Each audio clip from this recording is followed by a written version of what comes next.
Welcome back. All right, so 3 games tonight in the National Hockey League. Tomorrow's a big day, so really this is again the calm before the storm, and some interesting results tonight. Right, I'm looking at my power rankings board right now and thinking, yeah, good luck, because like all the records seem to be just kind of evening up except a couple. And yeah, there's gonna be some upset fan bases tomorrow night. All right, so starting things off, the Tampa Bay Lightning in against the Florida Panthers. This was everything that you would expect from a Battle of Florida. Vasilevsky versus Bobrovsky. Barkov with a net feed, that's kicked aside. The Panthers press. Vasilevsky makes necessary saves. Pause for a sneeze and all that. Panthers press. Vasi saves. Point has a net drive, that was defended. Then there's a power play for Florida. Killorn with a shorthanded rush, that was defended. They did kill that off. Then there's a press that puts the Panthers back on the power play. Bennett couldn't bury one. Vasilevsky holds there. Lundell has a shot that's saved. They killed that one off as well. The shots are 10-4 for the Panthers at the half, so they came out, they were playing quite well. Barkov fans on one. The Bolts rushed the other way. Vasilevsky then denied Barkov during that same shift on a fast break, so Barkov was all over the ice tonight. 7:14 left. The Bolts get a power play, and they score on theirs. So it's Stamkos from Kucherov and Hedman at 13:04, and it's a one-timer because that's how Stamkos scores.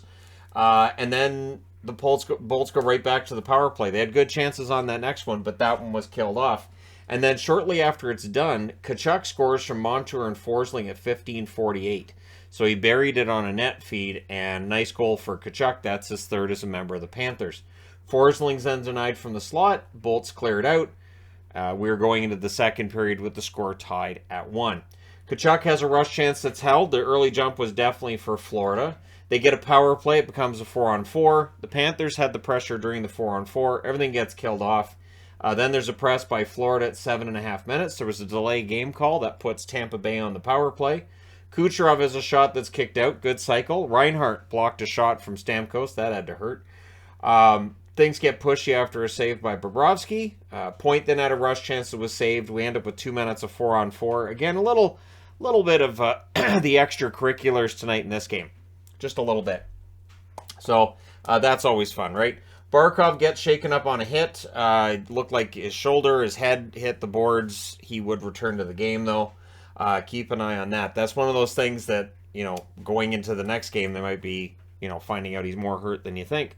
So Bennett has a wraparound chance that's saved, and then Balcers puts Florida ahead from Tkachuk and Forsling at 15:37. Buries in close. That's back-to-back games with a goal for Balcers. Barkov had returned at this point as well. With 1 minute left, the Panthers get a power play. So that rolls over into the third period where they already have the lead.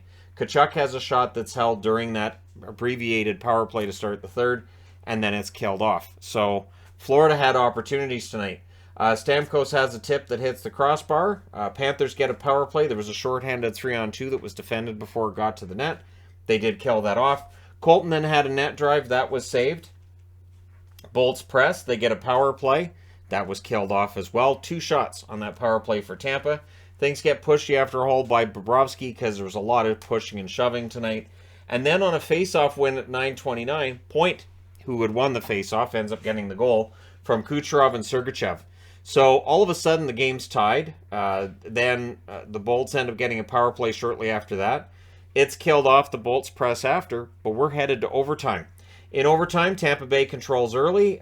There was a rush chance for Bennett then that saved. Kucherov has a break opportunity. That draws a penalty. So with the overtime power play, Tampa Bay scores. And it's Braden Point with the second goal of the game from Stamkos and Perry at 2:08. And he just buried it in close. No chance for Bobrovsky on that one. Tampa Bay, a needed victory early in the season, 3-2 in overtime. They go to 2-3 on the year. Florida drops to 3-1-1 with the overtime loss. The shots 18-8 Florida in the first, 13-12 Tampa in the second, 9-6 Tampa in the third, 2-1 for Tampa in the overtime. Final shots 37-32 for Florida. 2 for 7 on the power play for Tampa Bay. That's really the story here, where Florida was 0 for 5. The hits were 30-17 for Tampa Bay. Vasilevsky 35 saves on 39 shots, or 37 shots, I should say, and Bobrovsky 29 saves on 32 shots. Next up was Detroit in against the Chicago Blackhawks. So Chicago forgetting that whole tanking thing, aren't they? So it's Nedeljkovic versus Mrazek. Dickinson has a shot that saved. The shots are 2-0 for the Hawks at 4 minutes. Veleno had a rush chance that was defended. Taves has a shot that's blocked. Caleb Jones had a shot that was blocked. Couldn't get to the net. It's Detroit that opens the scoring, and they had the better opportunities in the first. It's Suter from Haig and Lindstrom at 9:26, and it was deflected in. It was a face-off win for Detroit that sets it up. The Wild press, they draw a power play, and they score on it. It's Larkin from Kubalik and Hronik at 10:33. That was through a screen, and goals are scored on consecutive shots against Mrazek, who didn't have an awful night, but goals on consecutive shots kind of make you wince a little bit, right? Hawks then get a power play. It becomes a 4-on-4. Larkin gets shaken up. He took kind of, it's more of a shove than a cross-check in the back. They could have called a penalty there. It was more scary because of the way he landed, and his neck snaps back, and all you can think is Larkin has a history of injuries that make that kind of a play even scarier than it would be for another player. So he exits. There was no call on the play.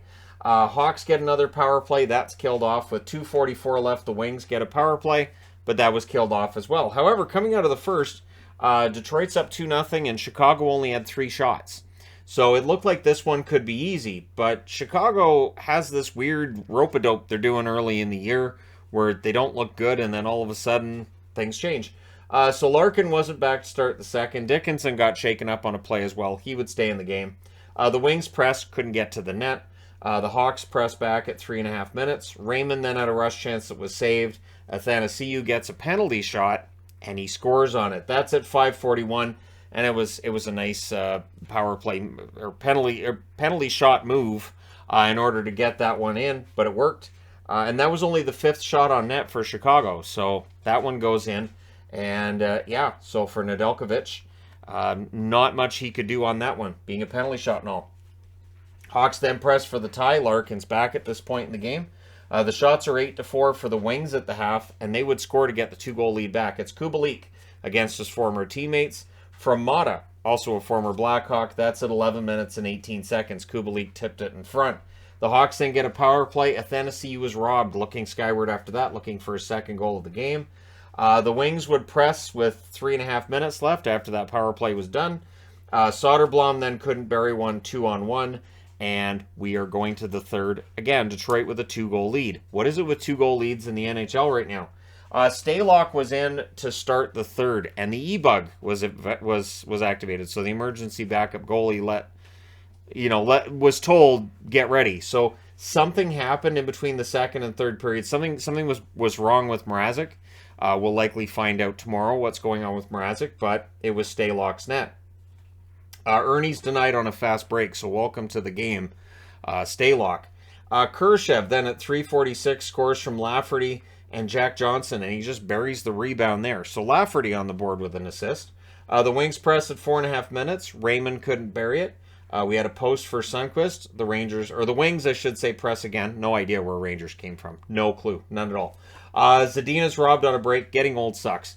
Zadina's robbed on a break. The Wings go to the power play, but Chicago has a rush chance. They end up getting a face-off at the Wings' end, and they score shorthanded. It's Murphy from Lafferty at 10:06. Now, to me, it looked like it went off Dickinson, so I think this is going to get changed if it hasn't been already to Dickinson's goal.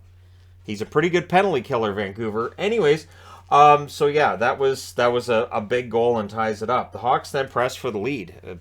Blood in the water and all that. There's a delay game call, though. The Wings get a power play with 6:13 left. The Hawks did kill that off. Then they clear it out after the power play's done. So no harm, no foul, and we're headed to overtime again. In the overtime, the Wings control early. Sherratt has a wraparound chance that was defended. The Hawks have a rush that fizzles. Kubalik then had a chance at the other end for Detroit. That was held. Taves then has one that's held as well. And then a turnover. I believe it was Raymond with the turnover, and Max Domi buries it at 2 minutes and 16 seconds. The final score is 4-3 for Chicago in overtime. They go to 2-2 on the season. Detroit falls to 2-0-2. So Detroit still hasn't lost in regulation. The shots are 6-3 Detroit in the first, 12-11 Detroit in the second, and then 13-9 Chicago in the third. They outshot them 2-1 in the overtime, including the shot that matters. Final shots 29-28 Chicago. Power plays 1 for 5 for Detroit, 0 for 3 for Chicago. The hits were 27-13 for the Hawks. Nedeljkovic 25 saves on 29 shots. Mrazek saved 15 out of 18, and Stalock saved all 10. And then we get to this. Honestly, Seattle is playing well, and their record is starting to reflect that they're playing well. As a Canuck fan, I'm kind of torn on this. This is their second year. They had 60 points last year, and right now they look like they're going to have a much stronger season than last year. So it's Grubauer versus Francouz in this one, and of course Grubauer, former goaltender for the Colorado Avalanche, doesn't have a great record against Colorado. Doesn't end up being the goaltender of record in this game either. So Rodriguez is denied on a rush. I thought this was Rodriguez's best game as an Avalanche member. Good chances for both early. Seattle presses at 4 minutes. Shots are 4-2 for Seattle at 5 minutes. And they did a really good job of keeping Colorado out of most of this game. Newhook's robbed on a fast break. Then there's a near miss for Bjorkstrand. Avalanche cleared out from there. There was a power play for Seattle. That's killed off by the Avs. Just the one shot allowed.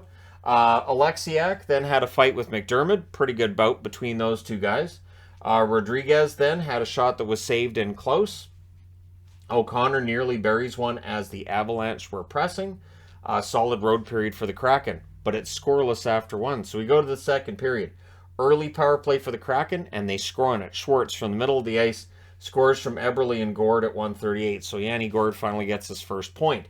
And then 22 seconds later, Seattle goes up 2-0. It's McCann from Soucy, and sensing that the momentum has gone their way, Seattle presses for more when they've got the 2-0 lead. McCann's denied on a fast break, but then Rodriguez is the one that answers. He scores from Nichushkin and Byram at 5:55. Wright then misses one high as the Kraken were pressing, trying to answer that one. The Avs get a power play. They come into tonight 7 for 13 on the season. That's pretty good. So that's something you have to avoid. And Seattle, honestly, pretty smart game. They didn't take a lot of penalties tonight.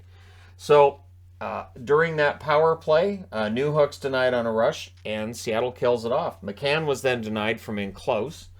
Donato had a rush chance. That was saved. The Kraken pressed with 4.5 minutes left, and I thought they had the edge at that point. And I thought, at some point, Colorado's just going to turn it on. And I kept waiting. Avs get a power play. It then became 3 seconds of 4-on-4 before Seattle got a power play. So that rolls over into the third period. It's 1 minute and 15 seconds left on that Seattle power play. Of course, the Avs did kill that off. And then they pressed. So this is where you're like, okay, this is where the Avs are going to start to take over. And they really didn't. So what happens is Girard has a rush chance that's blocked. Byram defends a 2-on-1. Bjorkstrand was absolutely denied. He was all around the net. Bjorkstrand just couldn't get one tonight. Seattle gets a power play. During that power play, it's a shorthanded 3-on-1. You can't have those. Byram scores to tie the game from Nichushkin O'Connor at 6:58, and then the Avs finish the kill. So Seattle had the dreaded 2-goal lead, right? You got a 2-goal lead here. Chicago wins. Florida had a 2-1 lead entering the third period. Tampa Bay wins. Having leads in the NHL right now means basically you're going to lose. It's the weirdest thing. But anyways, Jones goes in. Grubauer got hurt. So with about 9 minutes left in the game, Jones goes into the net. Welcome to the game. This again is where I thought, okay, so Colorado's killer instinct's going to kick in and they're just going to pummel Jones with shots. They didn't.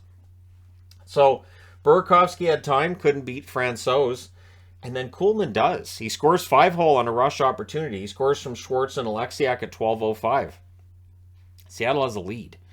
But again, I'm still thinking to myself, all right, Seattle's got a lead. That's great. But Colorado's going to go back and tie this because they've got to win this one, right? So there's a near miss for Gord in close, which didn't seem to follow the script that I thought it would, right? 2:53 left. There's a power play for the Kraken, and that's kind of what ends this, right? It was an offensive zone penalty. It was a clear penalty. They had to call it. So yeah, the goalie doesn't get pulled until after that penalty is done, and there's only 35 seconds left. Rodriguez ends up hitting the post. So a post away from potentially going to overtime, but it's the one game that doesn't go in overtime. Seattle goes into Denver and wins 3-2 in regulation. They go to 2-2-2 on the season, so they have 6 points in 6 games. For the Avs, they're 2-2-1. So the Avs have won less than half their games. So have Tampa Bay. that's that whole cup hangover. But I don't want to take anything away from Seattle. I will agree with John Forsland. This might have been the best game in Kraken's very short history. The shots really bear that out. 11-8 Seattle in the first, 13-7 Seattle in the second, 14-5 Seattle in the third. They're legit. Final shots 38-20 for Seattle. Power plays 1 for 5 for the Kraken, 0 for 2 for Colorado. Hits 37-17 by Colorado because they didn't have the puck that often. Grubauer 17 saves on 19 shots. Jones saved the only shot he faced. He faced one shot. That's it. Francouz saves 35 out of 38. And there you go. The Kraken beat the Avs. I don't know if that'll happen again this year, but hey, Seattle is proving that they're not pushovers, at least early in the season. Let me know your thoughts in the comments section below. As always, don't forget to hit like and subscribe if you're browsing your way through. You just happened upon this video. Thank you guys so much for watching, for all your support. I will talk to you again soon.